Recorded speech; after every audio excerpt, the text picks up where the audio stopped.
आयुर्वेद में रोगों की चिकित्सा बहुत अच्छी तरह से दी गई है। ये जैसे कंप्लीट साइंस है। इसमें निदान, पूर्व रूप, उपसय, लक्षण, ये सबको ऑब्जर्व करके ही ट्रीटमेंट दी जाती है। अभी कहा जाएगा कि जो नए रोग आ रहे हैं इसका उल्लेख कैसे 5000 साल पहले की आयुर्वेद में होगा।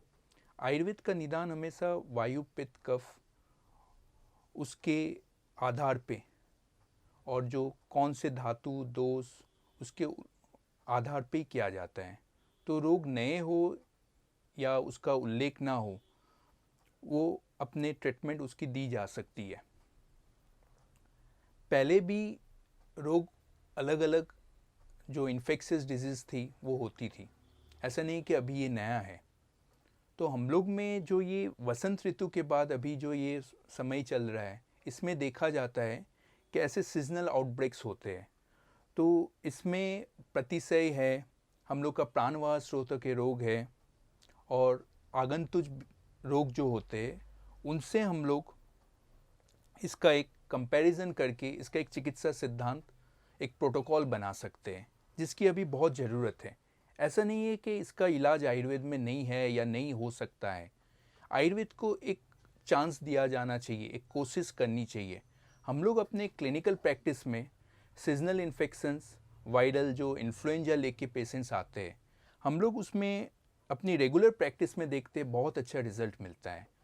वो गिलोय से शुरू करके हम लोग जो भी प्रतिशय की चिकित्सा देते हैं, या ये ऋतु के समय बहुत बार शोधन चिकित्सा का भी इस्तेमाल करते हैं। जैसे ये वसंत ऋतु अभी गया, इसमें आयुर्वेद के हिसाब से कफ का प्रकोप होता है। तो ये कफ प्रकोप जो हुआ है, एक सिंपल वमन, आप वमन करा के भी इसका कफ का ये जो दोष उत्क्लेश है उसको आप कंट्रोल कर सकते हैं।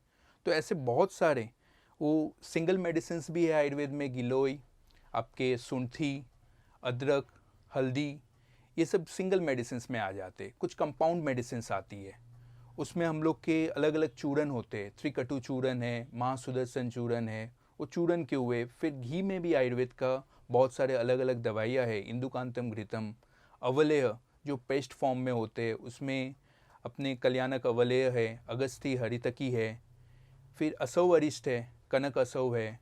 तो ऐसे बहुत सारे दवाइयाँ है। रस औषधि में लक्ष्मी विलास रस है, त्रिभुवन कीर्ति रस है, बहुत सारी दवाइयाँ है जो हम लोग पेशेंट्स के ऊपर उसको प्रिस्क्राइब करके एक रिज़ल्ट हम लोग को मिल सकता है। हम लोग के पास आयुर्वेद में क्या होता है कि इंडिविजुअलाइज ट्रीटमेंट का भी एक महत्व होता है। किस हिसाब से दोष का उत्क्लेश हुआ है, किस हिसाब से पेशेंट के जो लक्षण है, उसके हिसाब से हम लोग चिकित्सा करते हैं। तो बहुत सारे सीजनल आउटब्रेक्स में आयुर्वेद का बहुत अच्छा रिजल्ट आता है। हमारी ये जैसे हम लोग प्रिवेंटिव केयर में आयुर्वेद को अभी अपना रहे हैं, मेरे हिसाब से क्यूरेटिव केयर में भी आयुर्वेद को एक चांस देना चाहिए। और मुझे विश्वास है कि आयुर्वेद से बहुत अच्छा रिजल्ट मिलेगा, लोगों को बहुत फ़ायदा होगा। धन्यवाद।